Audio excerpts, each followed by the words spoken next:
Right now, beneath a suburb of Louis, Illinois, there is a city, not the ruins of a small village, not a few scattered artifacts.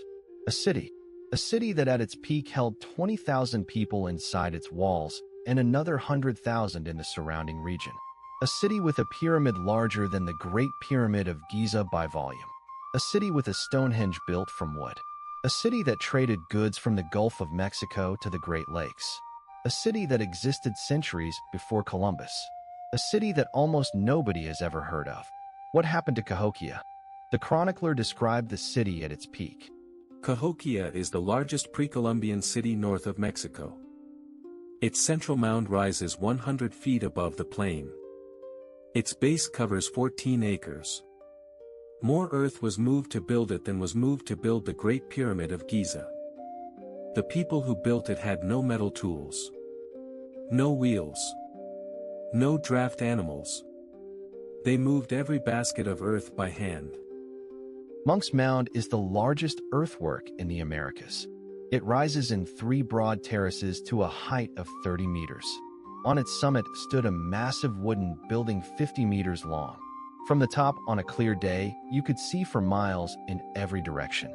The Mississippi River, the floodplains, the smaller mounds spread across the city below. Everything that mattered was visible from the top. The chronicler examined what archaeologists have found. Copper from the Great Lakes. Shells from the Gulf of Mexico. Mica from the Appalachian Mountains. Obsidian from the Rocky Mountains. All of it found at Cahokia. This city was not isolated. It was the center of a trading network that stretched across an entire continent. The people who lived here knew about a world far larger than their city. The Cahokians built a wood henge, a circle of massive wooden posts precisely aligned with the movements of the sun. On the spring and autumn equinoxes, standing at the center post and looking east, the sun rises exactly over the peak of Monk's Mound. The Cahokians had mapped the sky and built their city as a mirror of it. Their city was a calendar. The Mississippi River made Cahokia possible. Its annual floods deposited rich soil across the floodplains. Its waters connected the entire interior of the continent. Its fish fed populations that farming alone could not sustain. The city that rose on its banks understood the river the way other civilizations understood the Nile or the Tigris. The river was not beside the civilization. The river was the civilization. The river speaks every year. It rises and falls. It brings the soil that feeds us, carries our canoes to every nation. A people who listen to the river will never go hungry. A people who stop listening will not survive the next flood. Around 1050 AD, Cahokia exploded in population almost overnight. Archaeologists call this the Big Bang of Cahokia. Within a generation, the population multiplied several times over. People arrived from across the region. The mounds were built with extraordinary speed.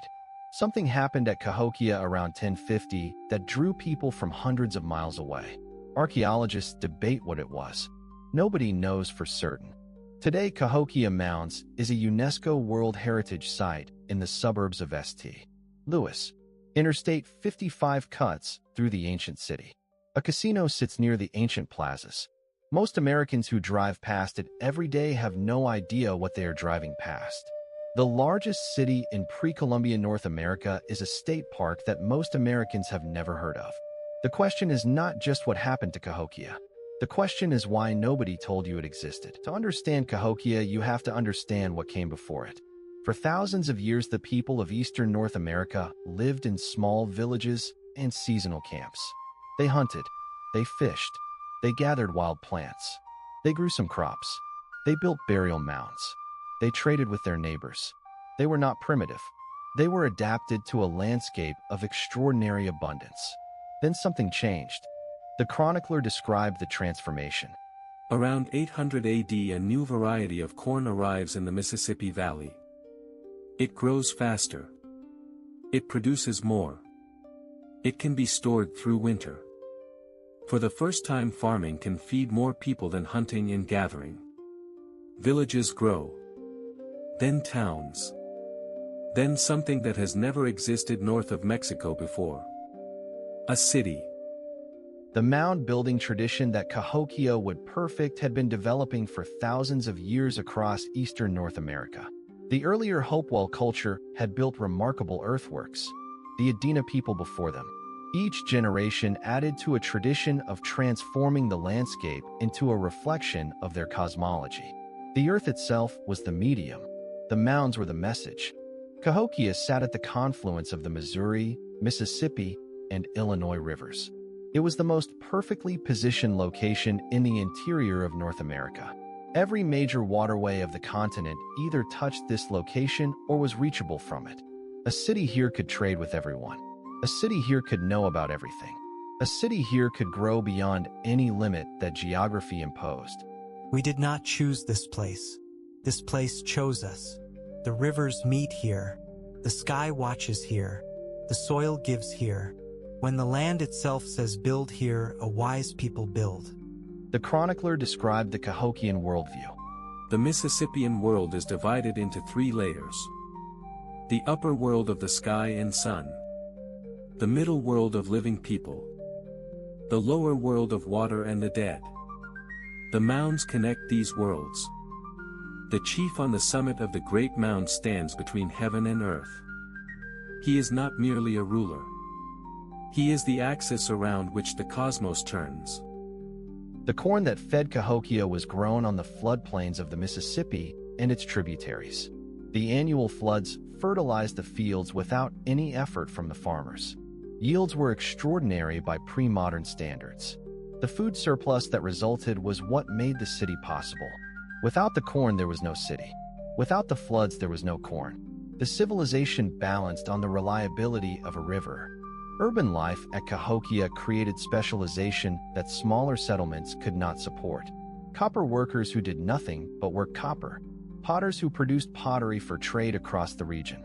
Shell bead makers supplying a continent's demand for the currency of prestige. The city made possible a division of labor that multiplied the productivity of every person inside it. The trading network centered on Cahokia was one of the most extensive in the pre-Columbian world. Cahokian pottery styles have been found from Wisconsin to Louisiana. Cahokian copper ornaments have been found from Florida to Minnesota. The city's influence spread not through military conquest, but through the irresistible gravity of the largest market on the continent. Everyone wanted to trade with Cahokia. That is how empires work without armies. Around 1050 AD, something dramatic happened at Cahokia. In what archaeologists estimate was less than a generation, the population multiplied several times over. The mounds were constructed with extraordinary speed. The central plaza was leveled. The wooden palisade walls were erected. A planned city appeared where a large village had been. Whatever happened around 1050 transformed Cahokia from a large settlement into the capital of something entirely new. The chronicler described the construction achievement. The Grand Plaza at Cahokia covers 40 acres. It was leveled by removing several feet of earth from one end and depositing it at the other. The workers had no metal tools. No wheels. No draft animals.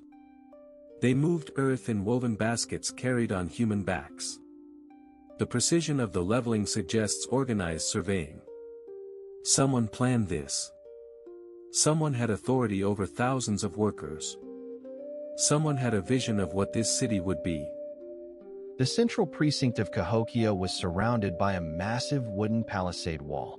2 kilometers of logs set into the earth, with watchtowers every few hundred meters. The wall was rebuilt at least 4 times over the city's history. It was not just defense. It was a statement. Inside this wall was the sacred center of the world. Outside was everything else.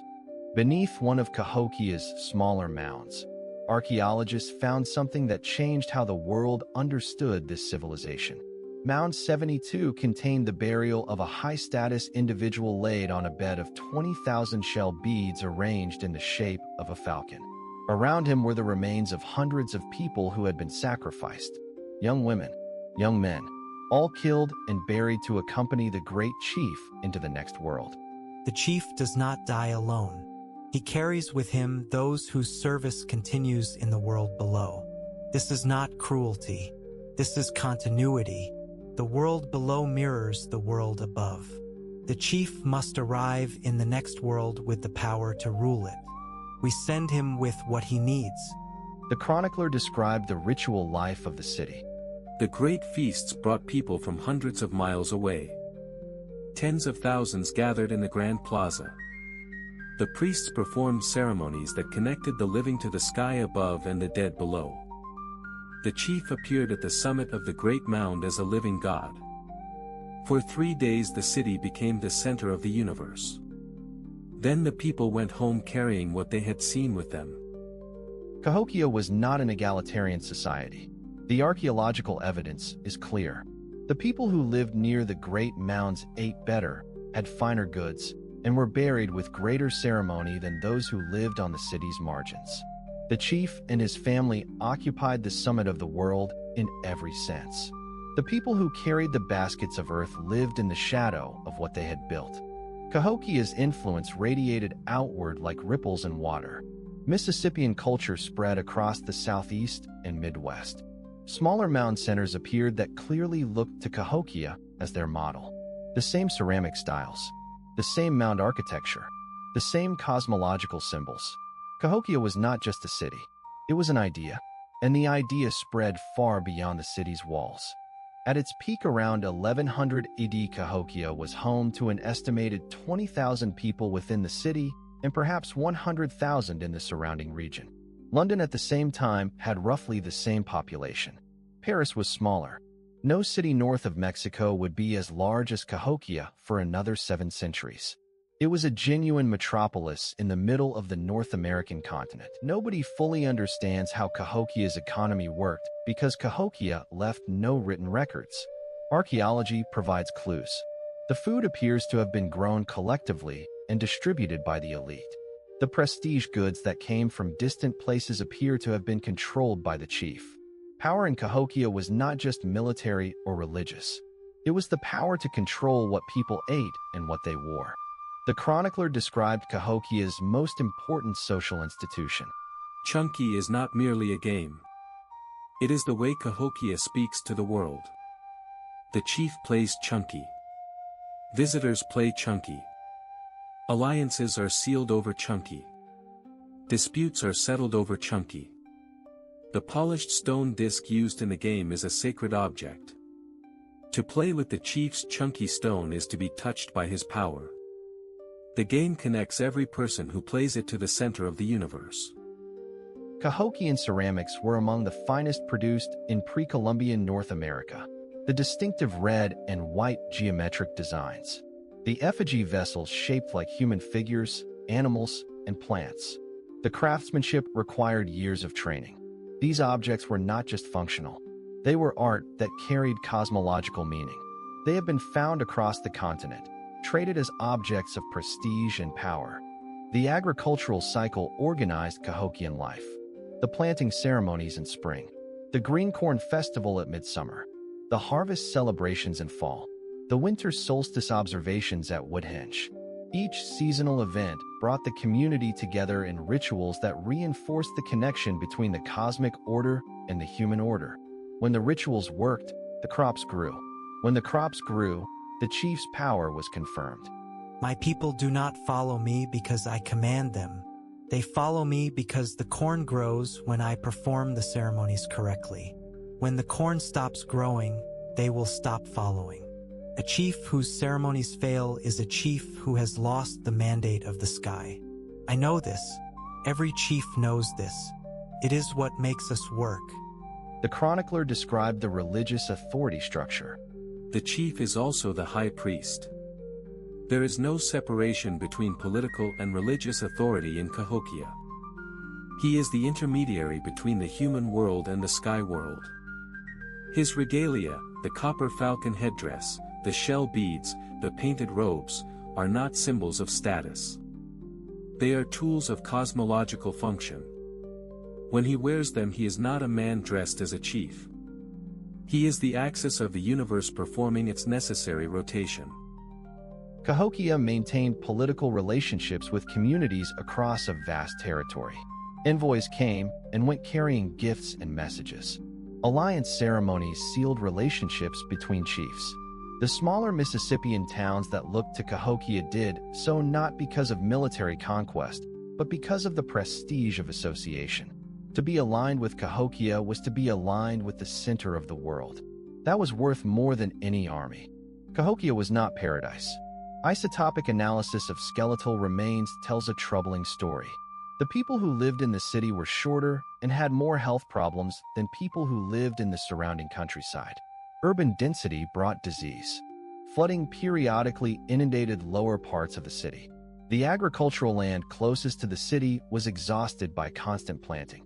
The same density that made Cahokia powerful was making it unhealthy. For roughly a century between 1050 and 1150 AD, Cahokia was everything it was ever going to be.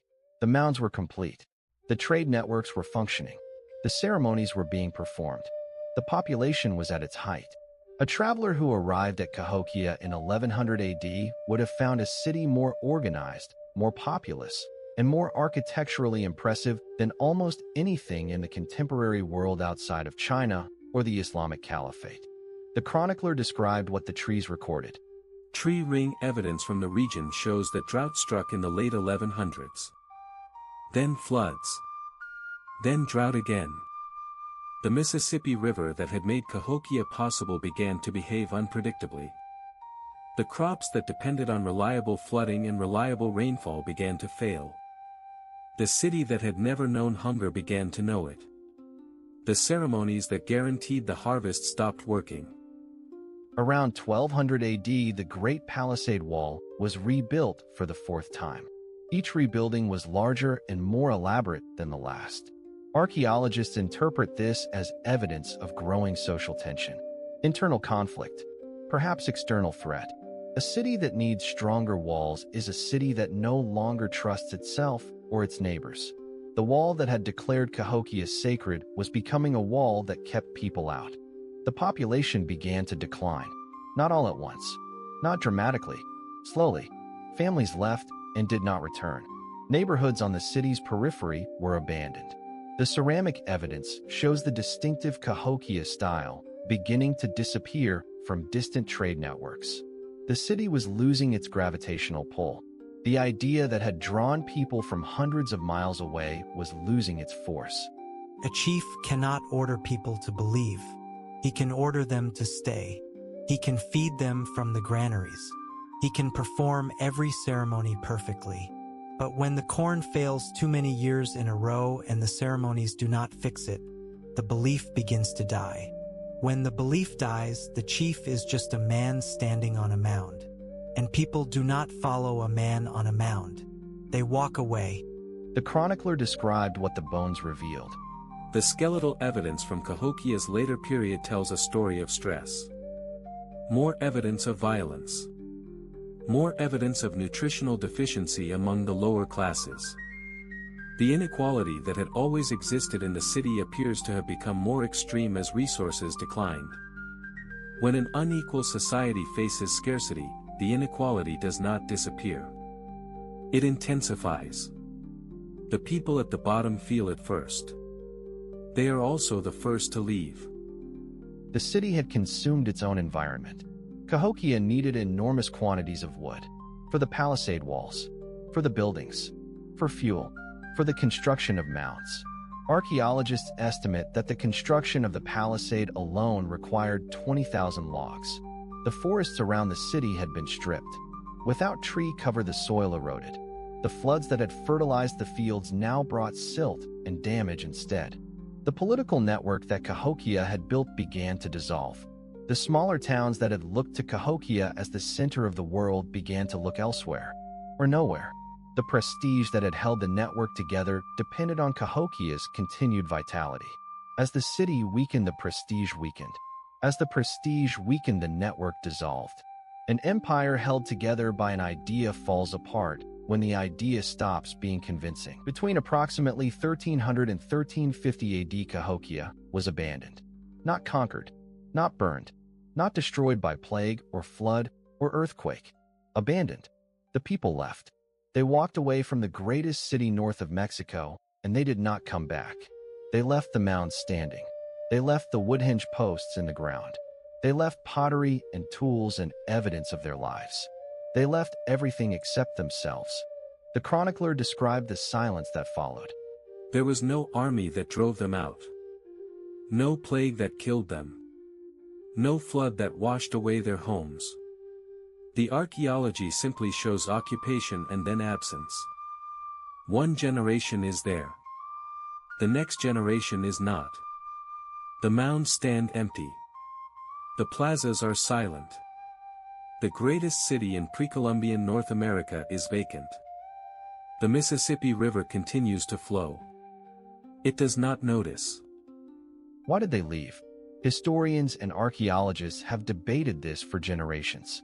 Climate change is the most supported theory. The droughts and floods of the 1200s disrupted the agricultural system that fed the city. But climate alone rarely empties a city. The other theories point to political collapse, social revolt against the elite, and the simple exhaustion of a landscape that had been farmed too hard for too long. Modern isotopic analysis of skeletal remains has revealed something remarkable. Many of the people buried at Cahokia were not born there. They came from hundreds of miles away. Cahokia was a city of immigrants drawn by the promise of what it offered. When the promise failed, immigrants leave. They know how to leave. They did it once to get there. They can do it again to go somewhere else. I will tell you why they left. They left because they could. We never conquered them. We never enslaved them. We offered them a city and they came. When the city stopped offering what they needed, they stopped coming.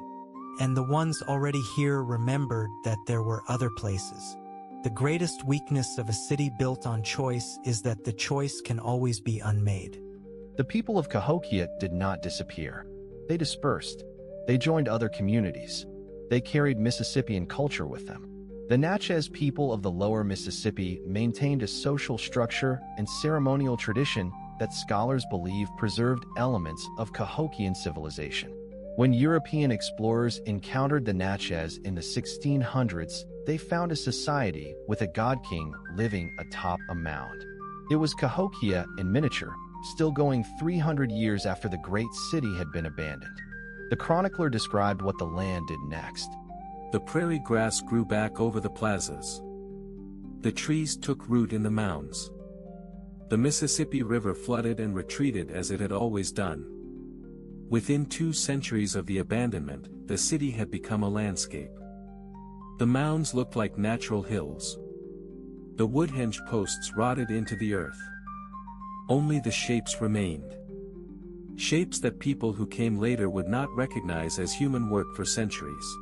When Spanish explorers under Hernando de Soto marched through the southeast in the 1540s, they encountered Mississippian cultures that were still active. Mound-building towns, chiefs living on platform mounds, organized agriculture, sophisticated ceramics. They were seeing the descendants of Cahokia's world. They did not recognize what they were seeing. They wrote it down as curiosity and moved on looking for gold. The chronicler described what disease did. European diseases arrived before most Europeans did. Moving along the same trade routes that had once carried copper and shell beads, smallpox and measles moved through Mississippian communities in the 1500s. Populations that had been in the hundreds of thousands collapsed. When the English arrived at Jamestown in 1607, they found a landscape that seemed empty. It was not always empty. It had been emptied. Recently. By invisible weapons that had arrived ahead of their makers. When European settlers arrived in the Illinois country in the 18th century, they found the mounds and assumed they were natural features of the landscape. Or if they recognized them as human work, they assumed they had been built by some lost race of Europeans or Israelites or Egyptians, anyone except the indigenous people around them. The idea that the ancestors of the people being displaced had built something greater than anything in colonial North America was simply not conceivable to them. In the 19th century, a controversy erupted about who had built the mounds. Politicians, journalists, and even some scientists insisted that the mounds had been built by a lost race of white people who had been destroyed by the ancestors of modern Native Americans. This theory was not based on evidence. It was based on the need to believe that the people being dispossessed of their land had never built anything worth respecting. The theory was false.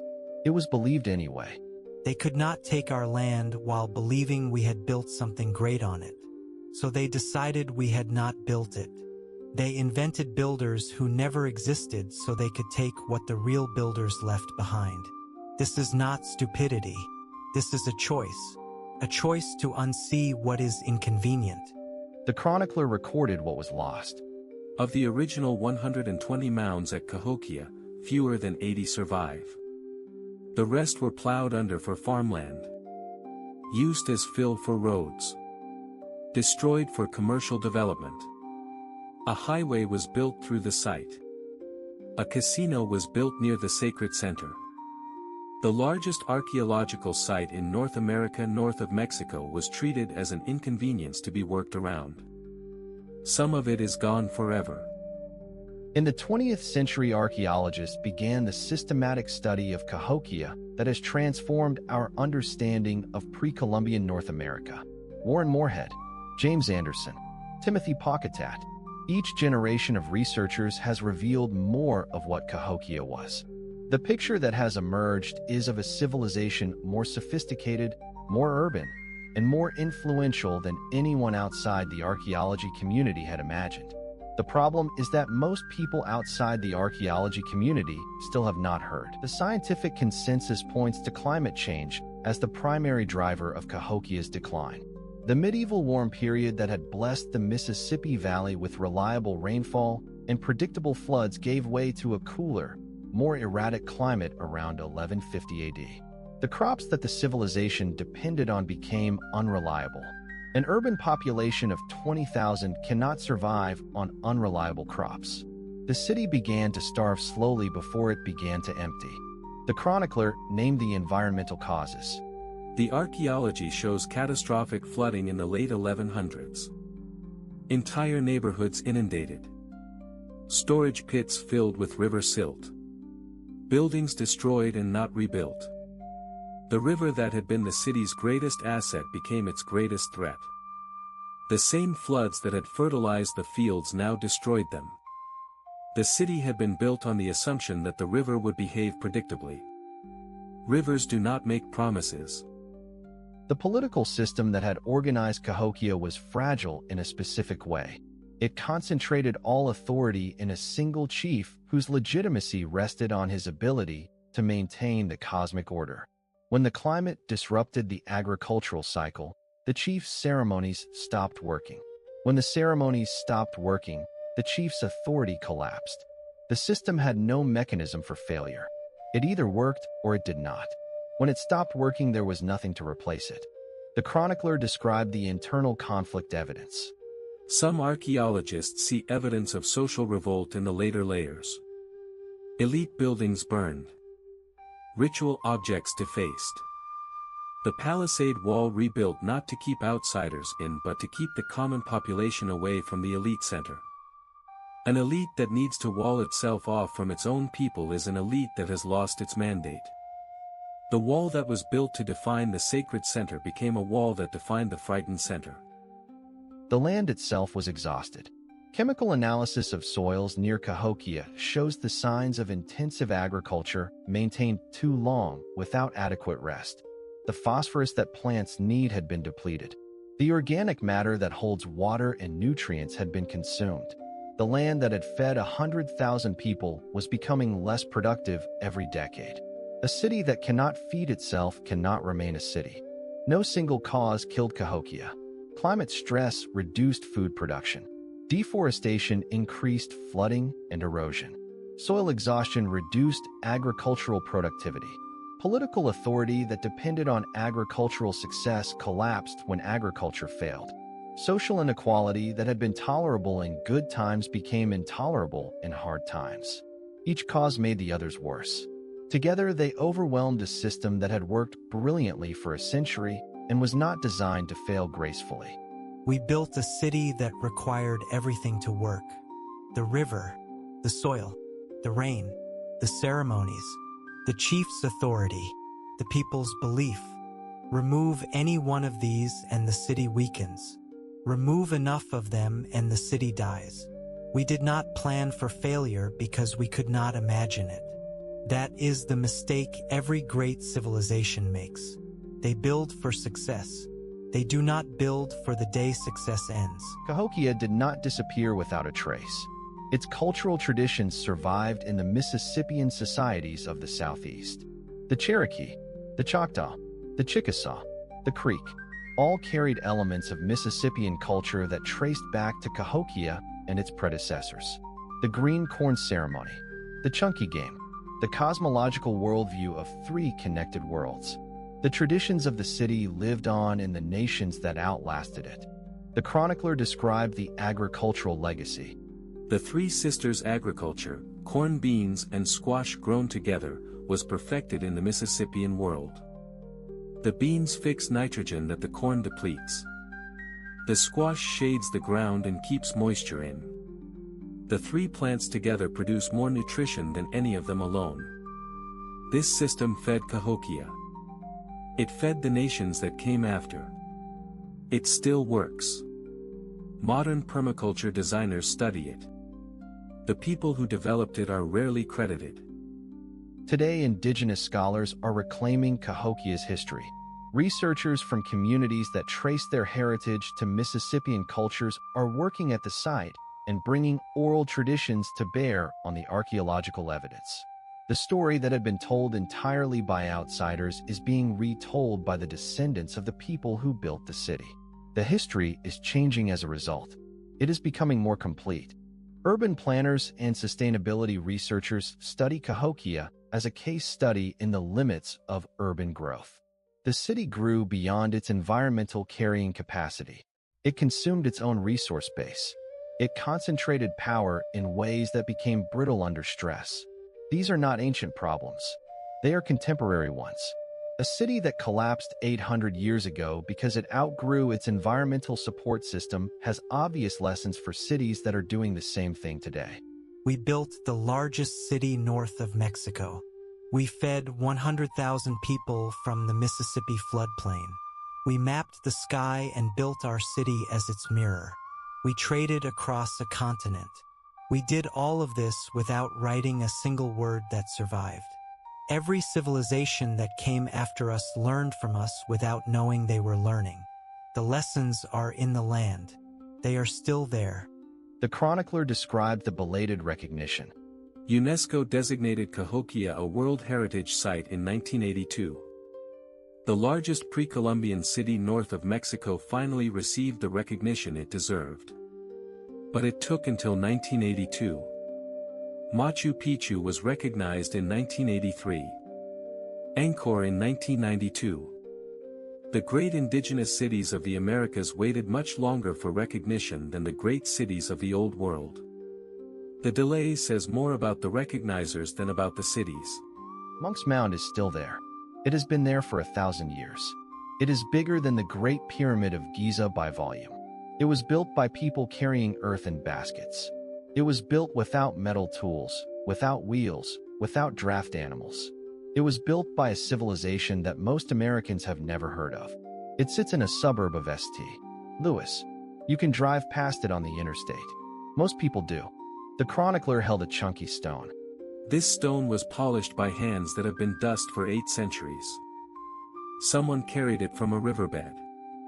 Someone spent hours grinding it to perfect roundness. Someone played the game of the universe with it in the shadow of the largest pyramid in North America. And then they left. And the stone sat in the earth for 800 years until an archaeologist found it. The stone remembers the hands. The hands are gone. The Mississippi River still flows past the mounds. It does not remember what it made possible. Rivers do not remember, but the mounds remember. The mounds are a record of what human beings can build when they organize themselves around a shared idea of the sacred. When they believe that the sky is watching and the earth is listening and the river is speaking. When they believe that if the ceremonies are performed correctly, the corn will grow. The chronicler described what is still being found. Every year the earth gives back a little more of Cahokia. A new mound mapped by satellite. A new burial with unexpected goods. A new layer that changes the dating of what came before. The city is still being found. The people who built it are still being understood. 800 years of silence and the ground is still talking. There was a city larger than London in the middle of North America. It had a pyramid bigger than the Great Pyramid of Giza. It had a Stonehenge built from wood. It mapped the sky and built its streets as mirrors of the stars. It traded copper and shells and ideas across a continent. It fed 100,000 people from a river that no longer floods the way it used to. Then it was abandoned and forgotten and built over and dismissed, and finally recognized 800 years too late as one of the great civilizations in human history. It was here. It was real. It was yours. Somebody should have told you about it a long time ago. Like and subscribe to Empires Untold.